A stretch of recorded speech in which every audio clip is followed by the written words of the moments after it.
नमस्कार साथियों, Kota online classes में आप सभी का स्वागत है। तो मैं मुकेश कुमार नागर। मित्रों, आज हम लोग जो है हमारी शिक्षण विधियों का टॉपिक चल रहा है और शिक्षण विधियां जो है उसमें सेकंड ग्रेड रीट में किसी में भी अगर आती है तो वहां पर ये सी-टेट वगैरह में बहुत अच्छा फ़ायदा आप लोगों को देगी। बहुत प्यारे नोट्स हैं साथियों, आप लोग इन नोट्स को मंगवा भी सकते हैं अपने घर पर स्पीड पोस्ट से।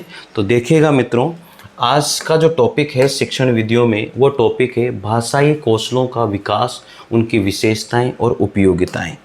टॉपिक क्या है? भाषाई कौशलों का विकास, विशेषताएं और उपयोगिताएं। हम लोग पढ़ते हैं भाषाई कौशल क्या होते हैं, इस चीज़ को समझना। सबसे पहले बात की जाती है भाषा कौशल वह है जिसमें सुनने, बोलने और पढ़ने और लिखने का कौशल सम्मिलित होता है। साथियों, आप सबको पता है कि सुनने, बोलने, पढ़ने और लिखने का जो कौशल है यही भाषाई कौशल हैं। ये सभी कौशल इसमें सम्मिलित होते हैं। किसी व्यक्ति की संप्रेषण की क्षमता, किसी भी बात को बताने की क्षमता उसके भाषाई कौशल की दक्षता पर निर्भर करती है। अगर किसी भी बात को आप संप्रेषित करते हो, दूसरे को बताते हो या कुछ भी करते हो तो यह आपके भाषाई कौशल के ऊपर निर्भर होता है। ठीक है, भाषाई कौशल का स्वाभाविक एवं मनोवैज्ञानिक क्रम जो है इस प्रकार से है साथियों। LSRW यानी कि सुनना, बोलना, पढ़ना और लिखना। तो इसको हम लोग एक ट्रिक्स भी याद कर लेते हैं, शुभोपल्ली। शुभोपल्ली, तो इस ट्रिक से याद हो जाएगा। ये जो क्रम है ना, मनोवैज्ञानिक क्रम यही है। सु से मतलब सुनना, बो से मतलब बोलना, प से मतलब पढ़ना और ली से मतलब लिखना। तो इसका क्रम ये है और ये क्वेश्चन आता ही आता है, मैं आपको बता देता हूँ। ठीक है ना। तो भाषाई कौशलों का जो क्रम है वो क्या है? तो या तो इस तरह से दे देगा LSRW दे देगा, या फिर इस तरह से दे देगा सुनना, बोलना, पढ़ना, लिखना। इनको उल्टे सुल्टे क्रम में दे देगा। तो आपको ये क्रम याद रखना है। तो क्रम याद रखने की ट्रिक मैंने आपको बता दी है, शुभोपल्ली। क्या बताया मैंने? शुभोपल्ली। तो सुनना, बोलना, पढ़ना, लिखना। और फ्रोबेल ने क्या बताया? देखो, वैज्ञानिक क्रम तो वो है, लेकिन फ्रोबेल साहब क्या कहते हैं? फ्रोबेल साहब कुछ अलग बताते। अगर आपको प्रश्न में ये दिया हुआ है कि फ्रोबेल के अनुसार बताइए, तो फिर आपको ये क्रम बताना है, सुनना, बोलना, पढ़ना और लिखना। शुभोपल्ली। तो ठीक है ना, सुनना, बोलना, पढ़ना, लिखना। तो ये फ्रोबेल के अनुसार भी यही है, शुभोपल्ली।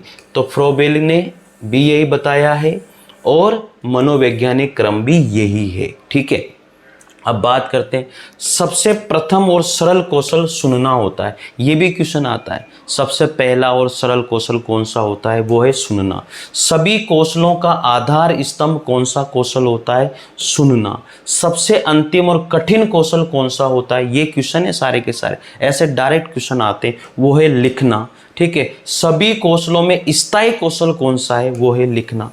तो इस तरह के प्रश्न पूछे जाते हैं, डायरेक्ट पूछे जाते हैं। साथियों, कैसी लगती है आप लोगों को जो ये नोट्स से मैं जो आपको पढ़ा रहा हूँ? ज़रूर कमेंट करके बताना यार, मतलब दिल खुश हो जाता है जब। और एक चीज़ मैं ज़रूर कहूँगा कि आपके जो कमेंट जहाँ पर आते हैं ना, वहाँ पर एक हाइप का बटन, हाइप का ऑप्शन आता है, वो पॉइंट जो है आप ज़रूर दे दीजिएगा प्लीज़। ठीक है ना। और दे देते हो तो कमेंट कर देना, सर मैंने दे दिए हैं।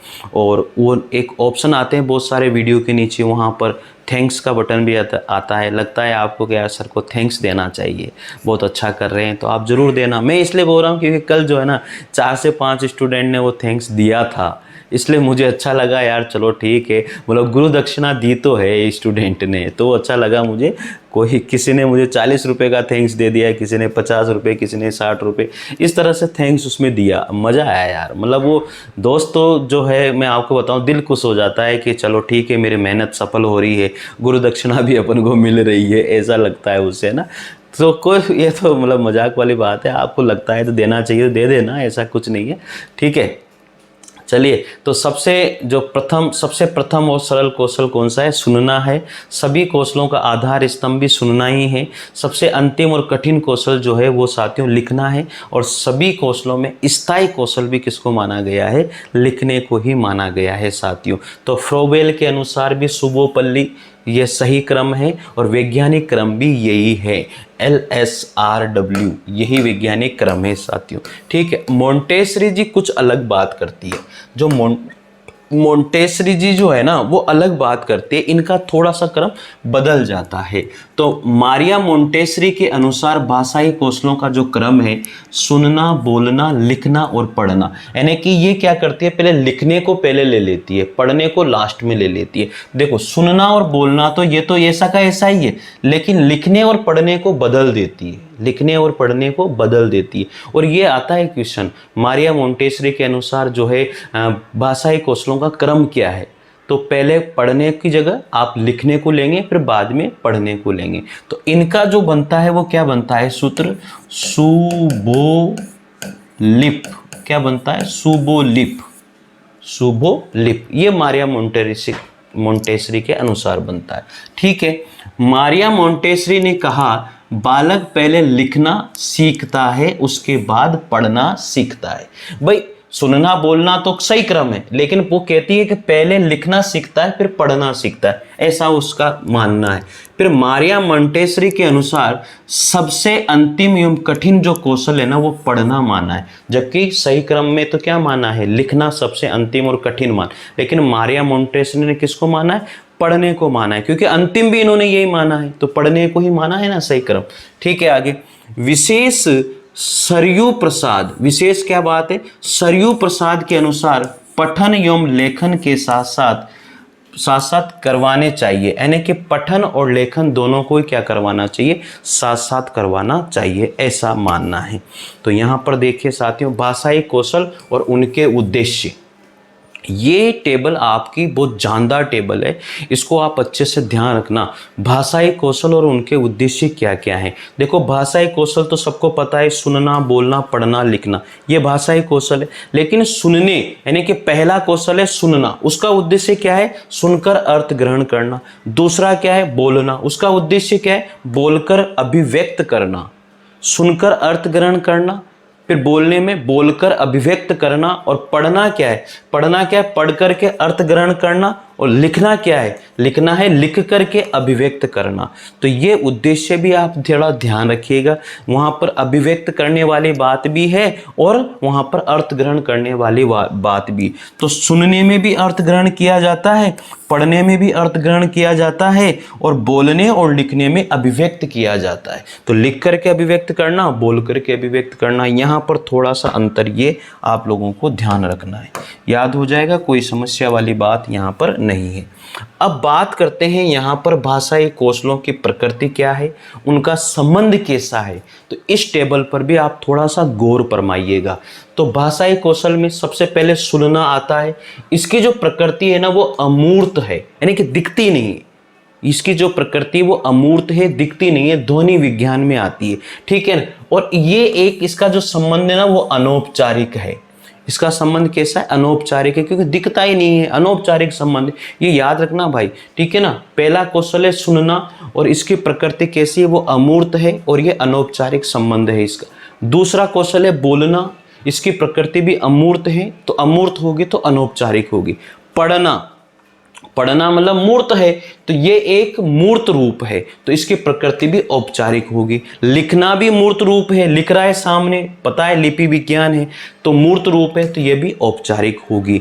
तो इस तरह से आप इनके संबंध को, इनकी प्रकृति को भी ध्यान रखना, इन सभी कौशलों की, सुनना बात को। ठीक है। अब यहाँ पर आता है सुनना यानी कि पढ़ना, ग्रहण करना। साथियों सुनने और पढ़ने में जहां पर भी बात आएगी वहां पर हम लोग इनपुट की बात करेंगे। सुनना तो भी इनपुट हुआ, ग्रहण करना तो भी इनपुट हुआ। तो साथियों यहाँ पर ग्रहण करने की बात आएगी, जिसको हम लोग ग्राह्यात्मक या अवबोधात्मक कहते हैं।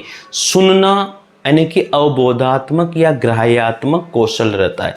बोलना या लिखना, बोलना या देखो सुनना और पढ़ना, सुनना सुनकर भी हमने ग्रहण किया, पढ़कर भी हमने ग्रहण किया, तो इसका मतलब क्या होगा, वो इनपुट है, अंदर लिया। इसको क्या बोलेंगे, ग्राह्यात्मक या अवबोधनात्मक इसको बोलेंगे। ठीक है। बोलना और लिखना जो कौशल है उनसे क्या होता है, ये अभिव्यक्ति, अभिव्यक्ति मतलब अभिव्यक्त करना, ये आउटपुट है। बोल करके और लिख करके, ये आउटपुट हम लोग देंगे। तो इसमें क्या होगा, अभिव्यंजनात्मक या अभिव्यक्त्यात्मक या प्रेक्षणात्मक इसको कहेंगे। इनको याद रखना भाई, ये बहुत जबरदस्त क्वेश्चन बनते हैं यहाँ पर, ठीक है ना। बोलना और लिखना ये अभिव्यक्ति है, आउटपुट है, तो वहां पर उनको क्या कहेंगे, अभिव्यंजनात्मक, अभिव्यक्तात्मक या प्रेक्षणात्मक उसको हम लोग कहते हैं साथियों। उसके बाद में अब एक एक कौशल को हम लोग पढ़ेंगे। यहाँ पर एक एक कौशल को हम लोग पढ़ने वाले हैं। तो सबसे पहला जो कौशल आता है वो आता है साथियों आपका सुनना। सबसे पहला कौशल कौन सा आता है, सुनना। तो एक एक कौशल को हम लोग कंप्लीट पढ़ने वाले, आप अच्छे से इस चीज को अच्छे से नोट कर कीजिए साथियों। और मैंने आपको बता दिया, नोट्स अगर आपको मंगवाने हैं तो आप मंगवा सकते हैं। काव्य शास्त्र हिंदी सेकंड ग्रेड के काव्य शास्त्र के इसके नोट्स आएंगे आपके, ठीक है ना, हिंदी सेकंड इस तरह से। तो काव्य शास्त्र भी साथ में आएगा, ये काव्य शास्त्र और हिंदी की शिक्षण विधियां, ऑब्जेक्टिव प्रश्न भी साथ में आएंगे इसके, ठीक है ना। ज़्यादा महंगी नहीं है, 350 रुपये की बुक है, ऐसा कुछ नहीं है। लेकिन क्यों है यार साथियों, क्योंकि बहुत ज़बरदस्त तरीके से लिखी है, बहुत मेहनत है उसके अंदर, हर चीज़ है। और इसके अलावा आपको सेकेंड ग्रेड में कुछ पढ़ने की जरूरत ही नहीं है। काव्य शास्त्र हुआ, चाहे आपकी शिक्षण विधियां हुई, या फिर चाहे आपके शिक्षण विधियों के क्वेश्चन हुए, पढ़ने की जरूरत नहीं है, इससे बाहर जाएगा ही नहीं, ये मान लो आप, ठीक है। तो सबसे पहला कौशल है अपना सुनना कौशल, यानी कि श्रवण कौशल है। और इसका उद्देश्य क्या होता है, सुनकर अर्थ ग्रहण करना। बस इतनी सी बात अगर समझ में आ गई ना, तो सुनना जो कौशल है ना वो समझ में आ गया, ठीक है। देखो, भाषा का ग्रहण प्राय श्रवण के माध्यम से ही होता है, अतः इस प्रक्रिया में श्रवणेंद्रिय का अत्यधिक महत्व है। ये एक सर्वविदित तथ्य है कि जन्म से बहरा व्यक्ति कभी बोल नहीं सकता, क्योंकि वो सुन भी नहीं सकता। आंखों को मूंद कर देखने में बाधा उत्पन्न की जा सकती है, लेकिन कानों को बंद करके भी श्रवण में पूर्णतया बाधा उत्पन्न नहीं की जा सकती। केवल सुनना मात्र श्रवण कौशल नहीं, बल्कि ध्यान पूर्वक सुनकर वक्ता के आशय को ग्रहण करना ही श्रवण कौशल होता है। ध्यान पूर्वक सुन करके उसकी बातों को ग्रहण करना, उसके आशय को ग्रहण करना, ये श्रवण कौशल होता है। तो इस पॉइंट को यहाँ पर ये याद रखना। और सबसे मुख्य बात यह है, सुनकर के अर्थ ग्रहण करना श्रवण कौशल का सबसे मुख्य उद्देश्य होता है। यह सबसे पहला पॉइंट आप लोगों को ध्यान रखना है। अब अगली बात यहां पर चल करते हैं, श्रवण कौशल में आने वाली बाधाएं कौन कौन सी होती है, यह सबसे मुख्य है भैया। श्रवण कौशल में बाधाएं कौन कौन सी आती है उनको ध्यान रखो। तो कौन कौन सी आती है श्रवण कौशल में आने वाली बाधाएं, वक्ता द्वारा तीव्रता से या अस्पष्ट बोला जाना तो भी समस्या आती है। वक्ता द्वारा बहुत तेज या बहुत धीरे बोलना तो भी समस्या आती है। वक्ता की भाषा तुतलाई या स्खलित होना, रुक रुक कर बोलना। फिर है श्रोता द्वारा ध्यान सुनने की बजाय कहीं और होना, श्रोता का बहरापन या वातावरण में कोलाहल होना, शोरगुल होना। तो ये सारी समस्याएं श्रवण कौशल में आती है। तो अगर ऐसे क्वेश्चन आए तो भी आप कर दोगे, कोई समस्या नहीं। श्रवण कौशल का विकास तत्व कैसे, वक्ता के प्रति श्रद्धा होनी चाहिए तो अच्छा कौशल विकसित होगा। विषय का रुचिकर होना चाहिए, जिस चीज को सुना रहा है वो जिस विषय पे सुना रहा है वो अच्छा होना चाहिए। वक्ता का संप्रेषण किस शैली में या किस भाषा में है ये भी मायने रखता है। तकनीकी संसाधनों का उपयोग वो कर रहा है या नहीं कर रहा है, ये भी चीज होनी चाहिए। तो श्रवण कौशल के विकास में ये 4 तत्वों की भागीदारी बहुत जबरदस्त है, तो आप इनको याद रखना। वक्ता के प्रति श्रद्धा, विषय का रुचिकर होना, वक्ता का संप्रेषण किस शैली या भाषा में है, और तकनीकी साधनों का उपयोग कैसे किया जाता है। श्रवण कौशल के साधन कौन कौन से हैं। अब श्रवण कौशल कहाँ कहाँ से हमें प्राप्त होता है। सबसे पहले परिवार के सदस्य, अध्यापक वाचन। अध्यापक अगर वाचन करता है तो उसको गुरुमुखी या गुरुवाणी कहते हैं, इसको याद रखना भैया, ठीक है ना। अध्यापक वाचन करता है तो उसको गुरुमुखी या गुरुवाणी कहते हैं। तो ये सर्वश्रेष्ठ होता है श्रवण कौशल के साधन में, ये सर्वश्रेष्ठ बताया गया है। अध्यापक वाचन या गुरुवाणी या गुरुमुखी को सर्वश्रेष्ठ कहा है साधन। परिवार के सदस्य से भी होता है। आकाशवाणी यानी कि रेडियो होता है। दूरवाणी या दूरभाष होता है। संगणक यंत्र कंप्यूटर से। ध्वनि मुद्रण यंत्र ट्रांजिस्टर से। ध्वनि विस्तारक यंत्र लाउड स्पीकर से। इन सभी से हम लोग श्रवण करते हैं। तो सबसे मुख्य जो होता है वो होता है अध्यापक वाचन, जिसको गुरुमुख या गुरुवाणी के नाम से हम लोग जानते हैं साथियों। तो यहाँ तक आपको कोई समस्या नहीं है मेरे मित्रों, कोई भी समस्या नहीं है। फिर आगे बात करते हैं। अब अगला आता है यहाँ पर शिक्षण के संदर्भ में शिक्षण के संदर्भ में श्रवण कौशल के अंतर्गत 3 प्रकार की शक्तियों का समावेश किया जाता है। जब भी शिक्षण हम लोग करते हैं, से करवाते हैं, तो उसमें 3 प्रकार की शक्तियों का समावेश होता है और इनको याद रखना बहुत इंपॉर्टेंट है। ये श्रवण कौशल में कौन कौन सी है? अंतर्बोध शक्ति, धारण शक्ति और बोधन शक्ति, तीनों को याद रखना। श्रवण कौशल में जब भी शिक्षण करवाया जाता है, इन तीनों शक्तियों का, इन तीनों प्रकार की शक्तियों को हम लोग समावेश करते हैं। तो वो कौन कौन सी शक्तियां हैं? एक तो है अंतर्बोध शक्ति, दूसरी है धारण शक्ति, तीसरी है बोधन शक्ति। अंतर्बोध शक्ति में क्या है? अनिल, अनल, सर, दबात, दावत। तो अंतर्बोध यानी कि दोनों में थोड़ा बहुत अंतर होता है, ये अंतर्बोध कहलाता है। ऐसे कंटिन्यू शब्द जो अनिल, अनल, सर, दावत थोड़े से मिलते जुलते जो शब्द होते हैं वो बताए जाते हैं, तो वो अंतर्बोध शक्ति कहलाती है। इसके बाद में धारण शक्ति क्या होती है? इसका अर्थ है जिन ध्वनि युग्मों तथा शब्द युग्मों के बीच अंतर समझ चुके, उस अंतर को अवचेतन अवस्था में याद रखना।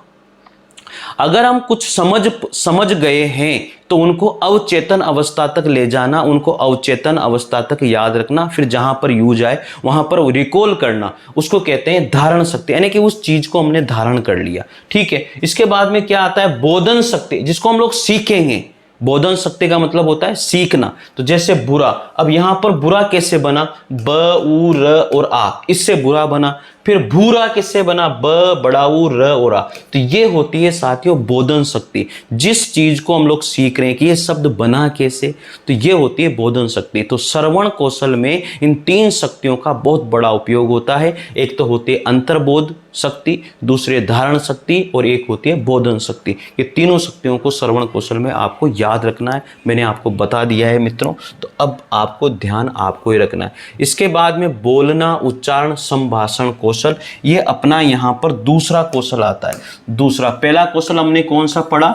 श्रवण कौशल बना। अब कौन सा आता है? बोलना, उच्चारण या संभाषण कौशल। इसको हम लोग पढ़ेंगे अगले वीडियो में। ठीक है साथियों, तो धन्यवाद आप सभी का। खुश रहिए, स्वस्थ रहिए और वीडियो को लाइक जरूर कीजिए। पहली बार देखते हो तो चैनल को सब्सक्राइब कीजिए। ठीक है साथियों, धन्यवाद।